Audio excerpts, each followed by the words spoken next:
Haleluya, puji Tuhan. Kembali lagi dengan saya David dalam Saat Teduh edisi hari ini. Saat ini kita akan mendengarkan kebenaran firman Tuhan, merenungkan kebenaran firman Tuhan. Tetapi sebelum itu mari kita satu dalam doa. Tuhan Yesus, terima kasih, kami bersyukur buat waktu, kesempatan, anugerah-Mu besar melimpah dalam kehidupan kami. Kami akan mendengarkan kebenaran firman-Mu, biar firman-Mu ini menguatkan kami, firman-Mu dapat memberkati kehidupan kami. Terpujilah nama-Mu, di dalam nama Tuhan Yesus Kristus, haleluya, amin. Puji Tuhan, Bapak Ibu Saudara-saudari, apa kabar hari ini? Saya berharap kita semua dalam kondisi keadaan sehat, baik secara jasmani maupun secara rohani. Kita akan belajar kebenaran firman Tuhan, kita akan merenungkan bersama kebenaran firman Tuhan. Saya ambil dalam Mazmur pasal 117, ayat yang pertama dan ayat yang kedua. Ini catatan Mazmur yang katakan paling pendek, hanya 2 ayat saja. Saya bacakan di ayat yang pertama. Pujilah Tuhan, hai segala bangsa, megahkanlah Dia, hai segala suku bangsa. Ini merupakan panggilan yang sungguh-sungguh kepada semua bangsa untuk memuji Allah. Dan ini merupakan kabar baik bagi semua bangsa, yaitu bukan hanya orang-orang Yahudi saja untuk memuji Tuhan, tetapi orang-orang non-Yahudi, orang-orang di luar sana, semua bangsa untuk memuji dan memuliakan Tuhan. Ini adalah kabar yang baik, kabar istimewa bagi kehidupan kita. Dan sehingga dalam Roma pasal 15 ayat yang ke-11, Rasul Paulus juga mengutip ayat ini, yaitu, dan lagi pujilah Tuhan, hai kamu semua bangsa-bangsa, dan biarlah segala suku bangsa memuji Dia. Dan di ayat yang kedua, Mazmur pasal 17 ayat yang kedua katakan bahwa sebab kasih-Nya hebat atas kita dan kesetiaan Tuhan untuk selama-lamanya. Haleluya. Ini adalah alasan kenapa kita harus memuji Tuhan, kenapa kita harus menyembah Tuhan, menyenangkan hati Tuhan, memegahkan Tuhan. Karena apa? Karena kasih dan kesetiaan-Nya hebat atas kita. Berbicara tentang kasih dan kesetiaan Tuhan, ini adalah karakter Allah. Dia Allah yang penuh kasih dan menunjukkan kasih-Nya, yaitu dengan kesetiaan-Nya yang Dia limpahkan terus bagi kehidupan kita umat manusia. Berbicara tentang kasih dan kesetiaan Allah, saya mau menjelaskan di sini tentunya berdasarkan firman Tuhan, bukti-bukti kasih setia Allah bagi kita, kasih setianya dari awal sampai pada kekekalan. Yang pertama saya mau firman Tuhan membuktikan bahwa kasih-Nya besar dari awal sampai akhir bagi kehidupan kita sebagai umat manusia, yaitu ketika kita diciptakan, Dia menciptakan kita segambar dan serupa dengan Allah. Dia menciptakan kita manusia yang berharga di mata Tuhan. Bukankah itu tercatat dalam Kejadian pasal 1 ayat yang ke-27? Dan Mazmur juga dalam Mazmur pasal 8 ayat yang ke-6, pemazmur menulis bahwa kita diciptakan sedikit lebih rendah daripada Allah atau hampir sama dengan Allah, dan Allah memahkotai kita manusia dengan kemuliaan dan hormat. Kita ini manusia yang berharga di pemandangan Tuhan. Dan bukti kasih Allah kepada kita, Dia menetapkan kita di Taman Eden. Dia memberikan apa yang kita butuhkan di Taman Eden kita untuk mengusahakannya. Dia menciptakan kita untuk kita sebagai manusia, sebagai objek kasih Allah, untuk Dia menyatakan kasih-Nya kepada kita. Dan sayang sekali ketika manusia ada di Taman Eden, manusia harus jatuh ke dalam dosa. Manusia jatuh ke dalam dosa, melanggar perintah Allah, dan terjadi pemisah antara Allah dengan manusia karena dosa dan pelanggaran. Sehingga manusia menjauhkan diri, bersembunyi di hadapan Allah, dan mereka harus memakai pakaian dari pohon ara, mereka menutupi ketelanjangan mereka karena kesalahan dan dosa mereka. Tetapi Allah menghampiri mereka, Allah dengan penuh kasih, dengan kesetiaannya datang kepada mereka. Dan Allah memberikan mereka pakaian dari kulit binatang, karena Allah mau yang terbaik bagi manusia. Dan ketika mereka ada di Taman Eden, Allah harus berinisiatif untuk mengusir mereka keluar dari Taman Eden. Kenapa Allah harus mengusir mereka keluar dari Taman Eden? Karena Allah mempunyai rancangan yang besar bagi manusia. Allah harus menyelamatkan manusia, harus ada pengorbanan, penebusan untuk memperdamaikan Allah dengan manusia. Dan kenapa Allah tidak memberikan izin mereka atau menetapkan mereka terus di Taman Eden ketika mereka memakan pohon kehidupan dan mereka akan hidup kekal dalam dosa, sehingga mereka harus diusir dan mereka akan ditebus dan diselamatkan. Itu bukti kasih Allah bagi manusia, kasih dan kesetiaan Allah bagi kita manusia. Dan dalam Kejadian pasal yang ke-6 ayat yang ke-7, di situ manusia semakin banyak di bumi, manusia banyak, dan saat itu kecenderungan hati manusia saat itu mereka melakukan yang jahat di mata Tuhan. Mereka melakukan hal-hal yang tidak berkenan di hadapan Tuhan. Dan di sana dikatakan bahwa maka menyesallah Allah menciptakan manusia.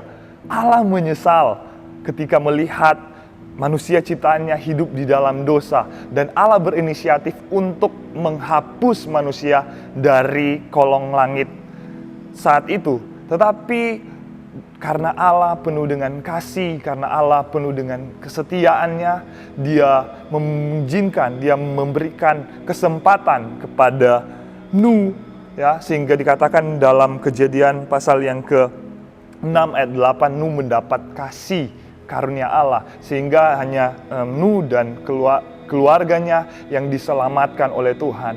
Mereka terhindar dari kebinasaan, mereka diselamatkan, mereka terluput ya kepada kematian saat itu. Itu kenapa? Karena Allah penuh dengan kasih, Allah penuh dengan kesetiaannya bagi kehidupan kita umat manusia. Karena Allah tahu, Allah punya rencana yang besar dalam kehidupan umat manusia. Dan berkembangnya juga tentang keturunan dari Nuh, ya, Nuh dan anak-anaknya beserta keturunannya. Mereka ingin membangun sebuah kota, yaitu dengan menara di dalamnya, yaitu menara Babel. Mereka akan di situ mereka akan membangun sebuah kerajaan di sana. Dan tetapi Allah tidak menghendaki mereka hanya di Babel saja, tetapi Allah menghendaki mereka tersebar luas. Sehingga Allah ketika mereka membangun sebuah menara Babel, Allah mengacaukan suku bahasa mereka, sehingga mereka tercerai-berai di seluruh muka bumi. Kemudian kasih setia Allah juga tidak berhenti di situ.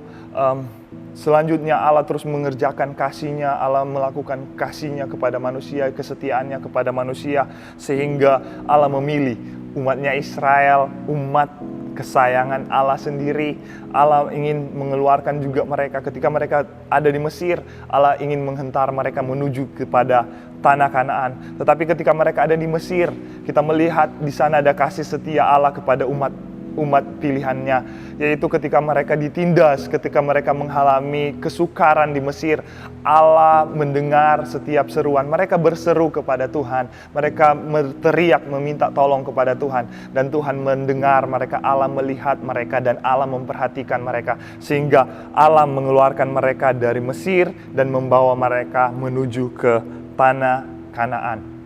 Itu adalah bukti kasih Allah dalam kehidupan kita umat manusia, dan terus-menerus kasih Allah itu dinyatakan bagi kehidupan kita umat manusia. Kalau saya bahas tadi dalam perjanjian lama dan di dalam perjanjian yang baru juga Allah menyatakan kasih-Nya. Allah terus menyatakan kasih setianya bagi manusia, sehingga Dia harus mengirimkan anaknya yang tunggal untuk menebus umat manusia dari setiap pelanggaran dan salah. Dia harus mati, dia harus menderita untuk kita, untuk menebus dosa kita. Karena apa? Karena kita tahu bersama bahwa upah dosa adalah maut dalam Roma 6 ayat yang ke-23, tetapi manusia harus mengalami kematian, harus dibinasakan, tetapi karena kasih dan setia Allah harus menyelamatkan manusia, harus menebus di atas kayu salib.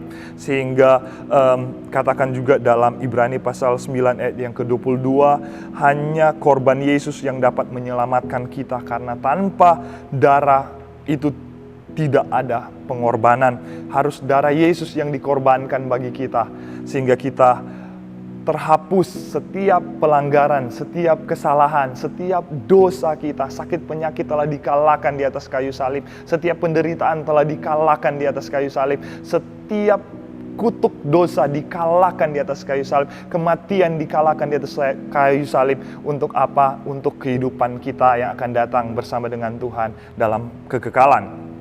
Dan kita tahu juga bersama bahwa kasih setia Tuhan terus Dia kerjakan dalam kehidupan kita.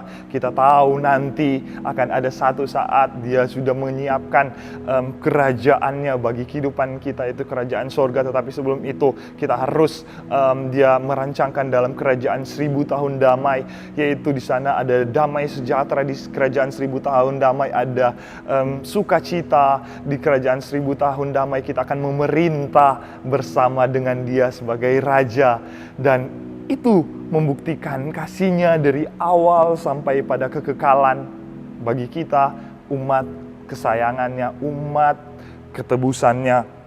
Dan kita akan belajar di sini bagaimana kita belajar untuk merespon kasih setia Allah. Kalau kita menyadari kasih setianya bagi kita terlalu besar, terlalu banyak yang Ia lakukan, terlalu banyak yang Ia kerjakan dalam kehidupan kita.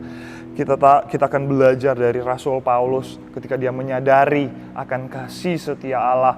Dia dalam keadaan yang sukar. Kita belajar dari Rasul Paulus ketika dia ada di dalam penjara, dia memuji Tuhan. Dia tidak terpengaruh oleh situasi, kondisi, keadaan saat itu, keadaan yang tidak mengenakan, tetapi dia menyadari akan kasih setia Tuhan yang Tuhan nyatakan dalam kehidupannya. Banyak yang Tuhan telah kerjakan, banyak yang Tuhan telah lakukan dalam kehidupannya. Dia memuji Tuhan, dia memuliakan nama Tuhan, sehingga apa? Dalam penjara ada kepala penjara diselamatkan, ada mujizat di sana, kepala penjara diselamatkan, seisi keluarga kepala penjara diselamatkan, dan Rasul Paulus boleh terlepas dari penjara dan dia bisa mengabarkan kabar baik, kabar Injil, kabar keselamatan bagi banyak orang.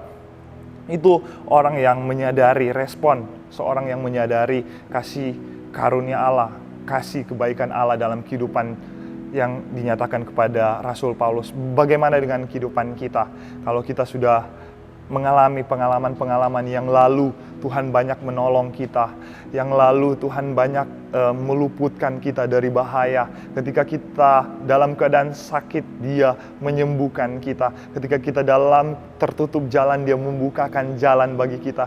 Ketika kita dalam kebimbangan, Dia menetapkan hati kita. Ketika kita tidak bisa lagi berbuat apa-apa, di sana ada tangan Tuhan yang menolong kita. Kita tahu kalau dahulu Tuhan menolong kita, hari ini dan sampai selama-lamanya kasih setianya Dia akan limpahkan terus dalam kehidupan kita. Kita tidak perlu takut dalam kondisi saat ini, kondisi yang mencekam saat ini, menakutkan saat ini, membahayakan dalam kehidupan kita. Tetapi kita percaya kita punya Allah yang penuh dengan kasih dan setia yang selalu Dia limpahkan dalam kehidupan kita. Dan yang kedua, kita belajar dari Rasul Paulus bagaimana dia menyadari, respon dia menyadari akan kasih setia Allah yang Allah kerjakan dalam kehidupannya. Bagaimana dia seorang penganiaya, pengikut Yesus saat itu, tetapi karena kasih karunia Allah, dia boleh dipanggil untuk melayani, untuk dipilih, untuk menjadi pelayan Tuhan, untuk menjadi saksi Tuhan. Dan dia menyadari semuanya itu. Dia dalam kebinasaan karena pengorbanan Yesus dia diselamatkan. Dia menyadari itu dan dia hidupnya semakin bergiat untuk Tuhan. Dia semakin mengasihi akan Tuhan. Begitu juga dengan kehidupan kita, kalau kita mengingat akan kasih setia daripada Tuhan. Kita mengingat karya pengorbanannya di atas kayu salib, keselamatan yang telah dia berikan bagi kehidupan kita. Seharusnya kehidupan kita ini semakin mengasihi dia, semakin dekat dengan dia, semakin melakukan apa yang menjadi kehendaknya, tidak menyia-nyiakan karya keselamatan yang telah dia kerjakan bagi kita 2000 tahun yang lalu di atas kayu salib. Dan ingat baik bahwa kasihnya itu besar, kasihnya tak berakhir.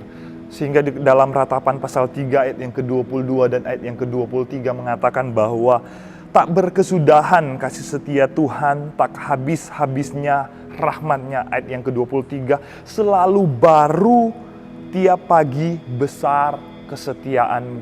Kasih setia Tuhan itu tak berkesudahan, tidak berakhir. Kasih setia Tuhan itu dalam kehidupan kita. Terus percaya kepadanya, kita terus mendekatkan diri kepadanya, kita terus membangun hubungan dengannya. Mari kita mengambil waktu, kita menaikkan pujian kepadanya, penyembahan kita kepadanya. Karena dengan kita melakukan semuanya itu, biar nama Tuhan yang dipuji, nama Tuhan yang dipermuliakan.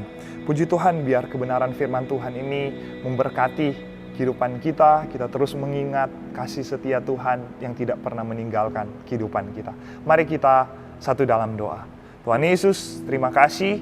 Kami bersyukur buat kebenaran firman-Mu, mengingatkan kami bahwa kasih setia Tuhan kekal dari awal sampai pada kekekalan, tidak pernah berakhir. Sekalipun kondisi dunia ini sedang berubah, banyak mengalami perubahan, tetapi kasih dan kesetiaan Tuhan tidak pernah berubah, tidak pernah berakhir dalam kehidupan kami. Terus menyertai kami dari hari ke hari. Kami tetap terus berjalan bersama dengan Tuhan. Terpujilah nama-Mu, biar kebenaran firman Tuhan ini menguatkan kehidupan kami, memberkati kehidupan kami. Di dalam nama Bapa, Putra, dan Roh Kudus, itu dalam nama Tuhan Yesus Kristus. Haleluya. Amin.